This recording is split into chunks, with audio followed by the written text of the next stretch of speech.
Capital News tonight. Government opens doors to the fertilizer import business.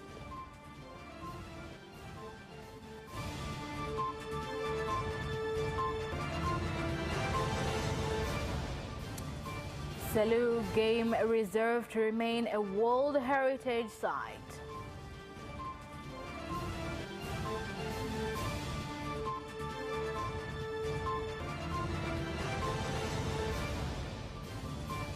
And in sports, Tanzania Football Federation has opened the international transfer window to August 31st, 2021.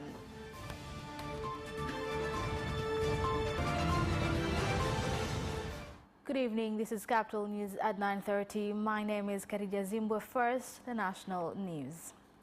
The Minister of Agriculture, Professor Adolf Mkenda, has said that the government has stopped fertilizer imports through the tender process and has instead allowed entrepreneurs and producers to import fertilizer after price increases in the international market, a situation that has caused shortage of the commodity in the country. Mtindo wa zabuni.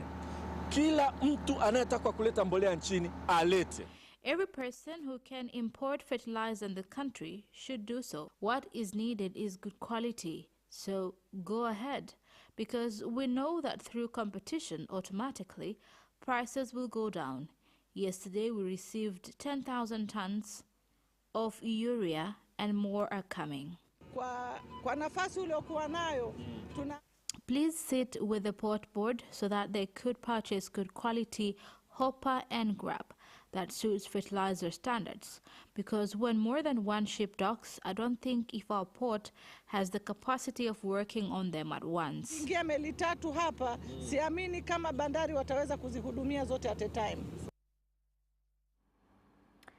Environment, conservation, energy and mineral experts from Tanzania who were attending the 44th meeting of the World Heritage Committee have succeeded to reverse decision on recommendations from experts from the International Union for Conservation of Nature, IUCN, and the World Heritage Center, which called for the removal of Selous Game Reserve from the list of World Heritage Sites due to the construction of the Mwalimu Nyerere hydropower project.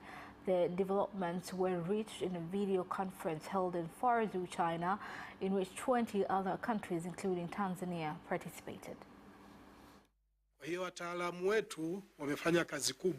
Our experts have done a big job in highlighting shortfalls of procedures set and information provided are inaccurate. Thus, Selous Game Reserve will remain in the list of World Heritage.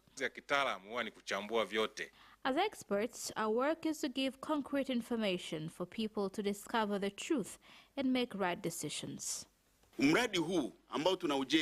This project has the capacity of reducing over 9 million tons annually of emissions if we could have continued to produce thermal energy.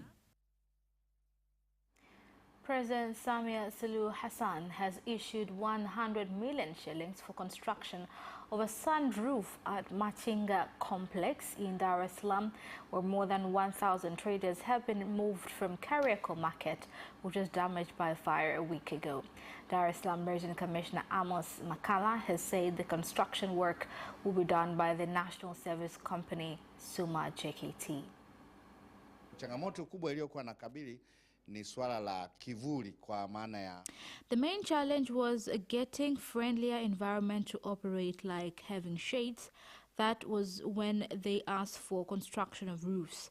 Before, we wanted to put tents, but according to her excellent president, she wants traders to get proper roofs that will cost 100 million shillings, where the funds will be released soon by the government.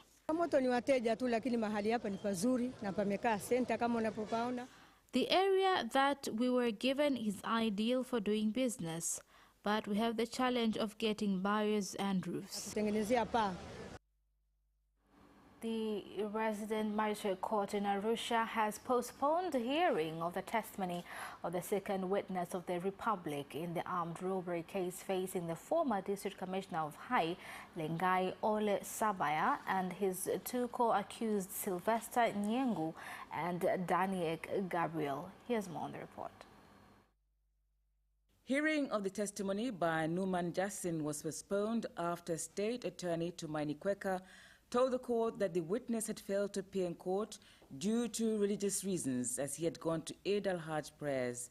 State Attorney Tumaini Kweka requested the court to postpone the case until July 22nd this year, as tomorrow is Eid al-Hajj and it will be a public holiday. The accused were returned to remand custody as the offence is not bailable.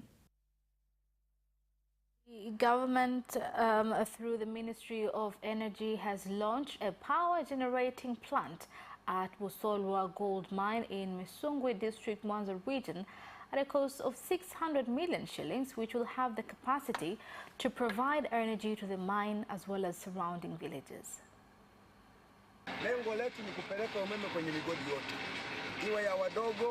The aim is to supply electricity in all the mines, whether it is a small or large-scale mine.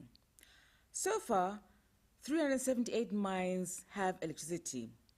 TANESCO, REA, and contractors make sure that all neighboring villages are connected with electricity. Completion of the station will reduce running costs compared to before when they were using generators in the operations. With this achievement, the station will improve its working capacity. The District Commissioner of Moshi, Saidi Mtanda, has banned passengers from entering the bus terminal without wearing face masks. The ban comes after many residents in the district continue to ignore COVID-19 prevention guidelines in areas with big crowds of people.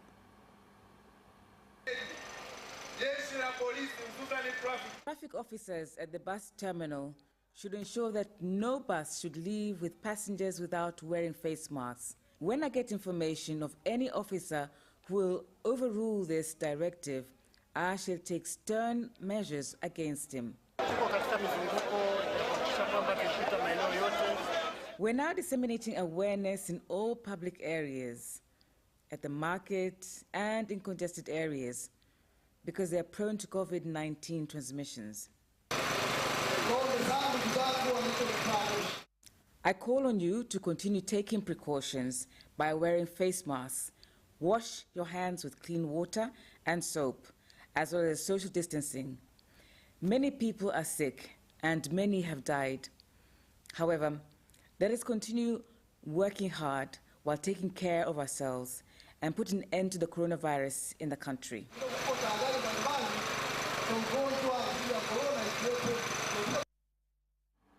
The police force in Geita region has released a preliminary report on 3 fire incidents at Geita Secondary School in Geita region, which shows the incidents were caused by a conflict between day and boarding students and the management of the school. The incidents led to the arrest of 11 students and closure of the school.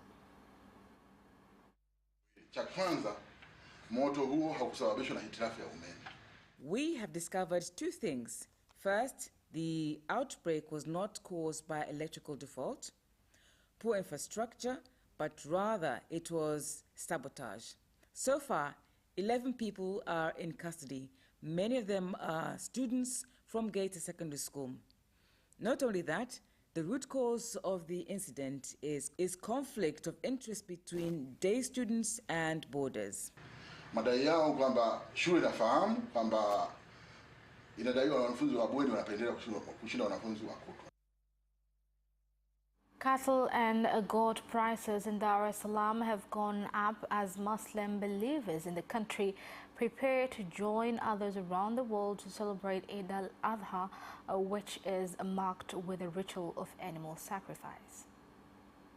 Uhitaji unapokuwa mkubwa wale ng'ombe bora, maana yake ni kwamba mkiongezeka wanunuzi wengi. When there are high demands of good standard goats that is equal to the demand of buyers, Then, naturally, a scramble for goats at the auctions will occur. Right now, a goat is sold between 100 to 200,000 shillings. Before these celebrations, prices would range between 95 to 150,000 shillings. Lakini kwa bahati mbaya leo bei nilizozikuta. Normally, I buy goat from 70,000 shillings, but today prices begin from 95,000 shillings. Mpaka laki unusu. And that is the end of national news. International news follows next. Are you ready for some grace? I'm Christine Mundwa. And I am Eddie Micah Jr. with the brand new DW News Africa, The show that tackles the issues shaping the continent. now with more time to offer an in-depth look at all the trends that matter to you. What's making the headlines and what's behind them? We're on the streets to give you in-depth reports and insights. DW News Africa.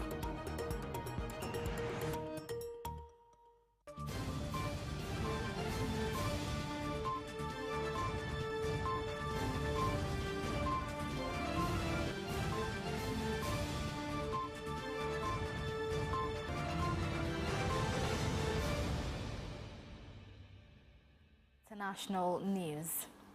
Mali's interim president Assimi Goïta has been targeted in an stabbing attack after Eid al-Adha prayers at the Grand Mosque in the capital Bamako.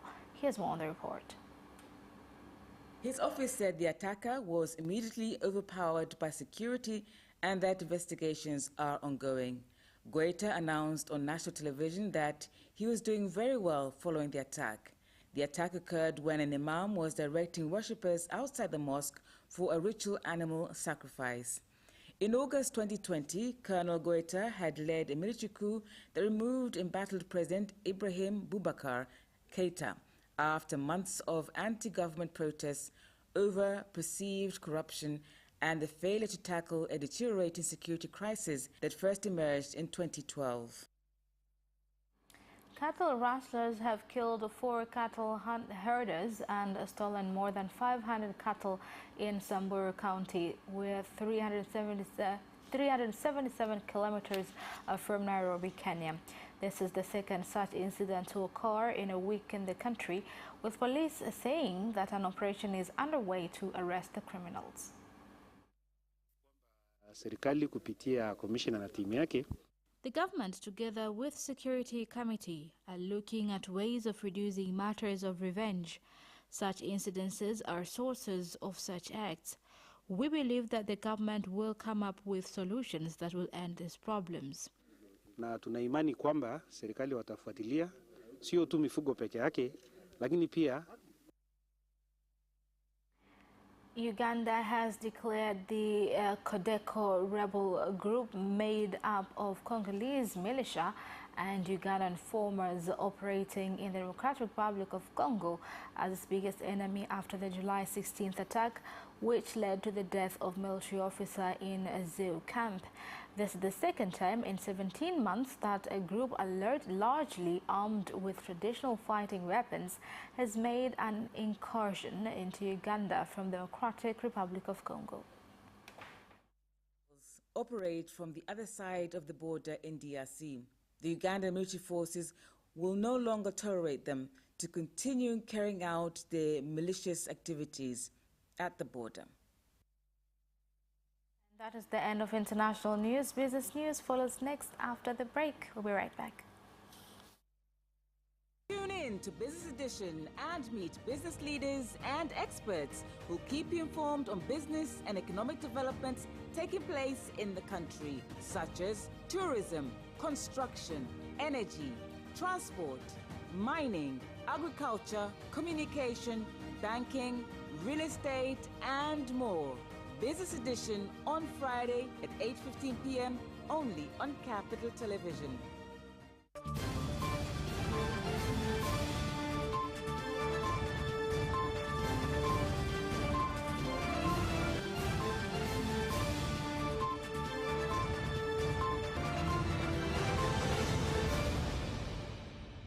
Welcome back, and in business news. NMB Bank has said that it has issued loans worth more than 100 billion shillings to 8,000 women entrepreneurs. This was revealed at the launch of the NMB Courageous Women Club in Mwanza.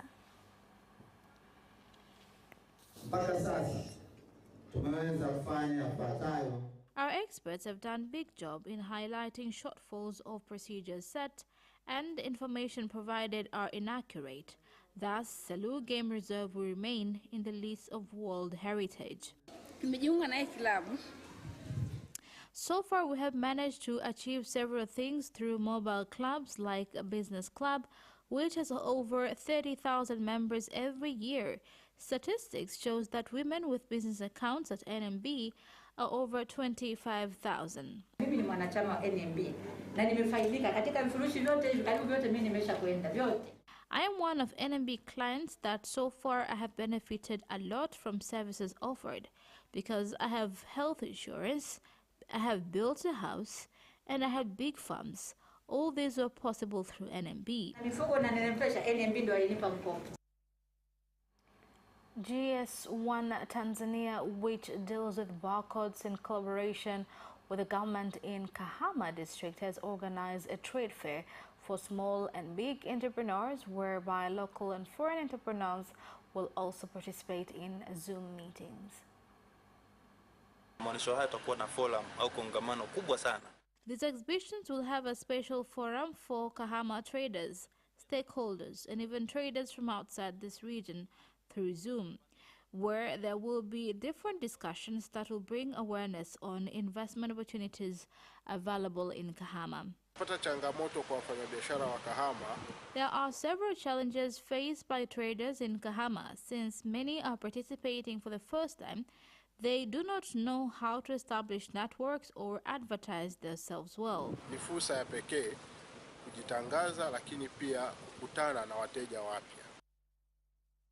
The Deep Sea Fishing Authority has come up with a strategy that will ensure fish products are processed in the country before being exported to international markets so as to develop local industries and increase the country's economic growth. Ili Watanzania tuweze kushikilia ile thamani nzima. If fish are exported before processing and our fish have not enough markets, we are definitely going to continue incurring losses. Sababu zinazochangia ulaji mdogo. We must know what causes low consumption of tuna so that we could come up with a system that will boost consumption of tuna in the country. Elekeza uraji wa jodari hapa nchini katika maana kwamba tuongeze uraji wa jodari. And that is the end of business news. Sports news follows shortly. Away first time, good start from Bolt. Bolt leading a moment and going away. Gay trying to go with him and he's going to be dragged through to second place, but he's going to win it by 2 meters. Away first time, good start from Bolt. Bolt leading a moment and going away. Gay trying to go with him and he's going to be dragged through to second place, but he's going to win it by 2 meters.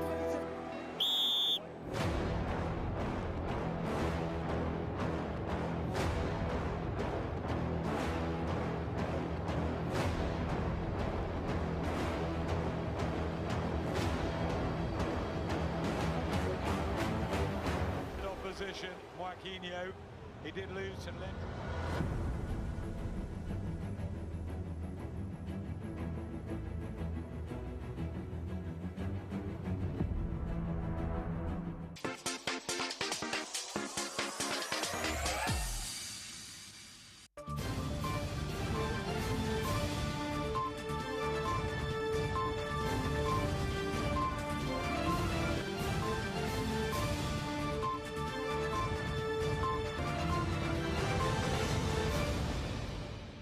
Welcome back, and in sports news. Tanzania Football Federation TFF has opened the international transfer window until August 31st, 2021. Here's more. The 28-year-old striker scored his team's second goal as the Yellow Canaries strolled past the Apaches at the Can Bartu facilities. In the preseason encounter played to prepare both teams for the 2021-22 Super League campaign, It was Fenerbahce who took a 13th-minute lead thanks to Irfan Kahveci's penalty. Samatta was brought down by goalkeeper Harun Tekin inside the penalty area, prompting referee Mustafa Feliz to point to the spot, with Kahveci making no mistake in converting the resultant kick. The Tanzanian star doubled his team's advantage in the 26th minute after scoring from a tight angle after controlling a cross from Irfan Khan. We do apologize for the mixture of the footage there. The story is about Mbwana Samatta was on target as Fenerbahce silenced Kasimpasa 4-1.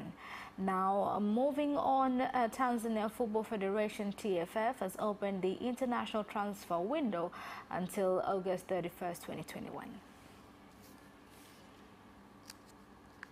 Statement announcing the transfer window for Mainland Premier League, First Division League, Second Division League and the Women's Premier League starting July 19th to August 31st.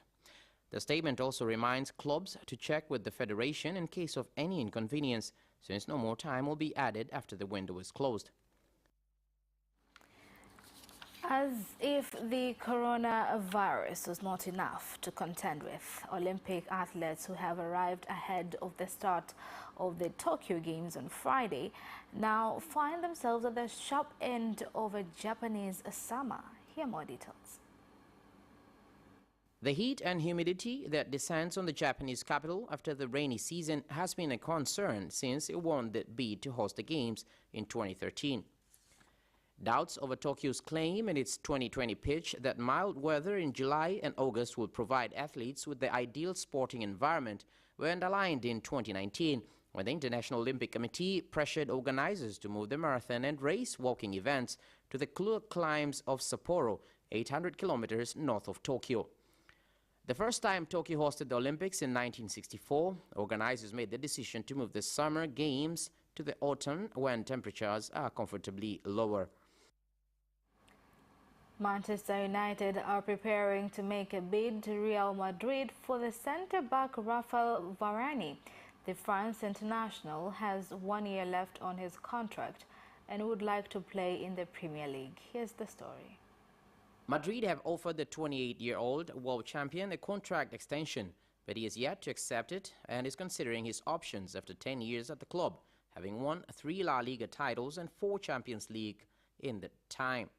United are confident that personal terms would not be a problem and are prepared to offer the Frenchman a contract until 2026.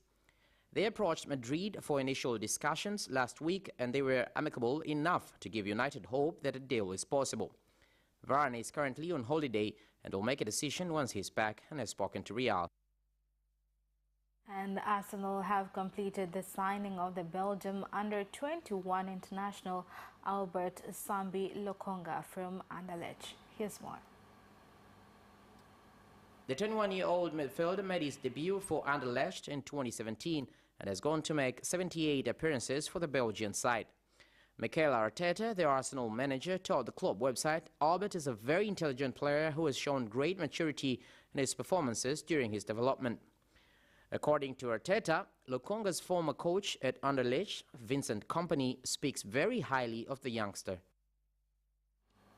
And that sports item ends our news bulletin for tonight. My name is Khadija Zimbwe. Thank you for watching and good night.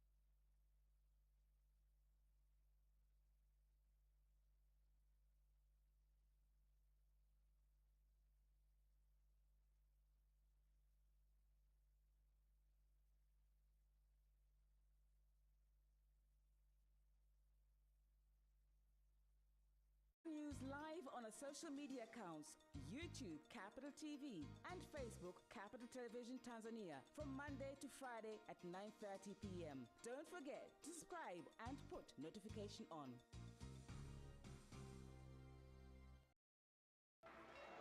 Away first time.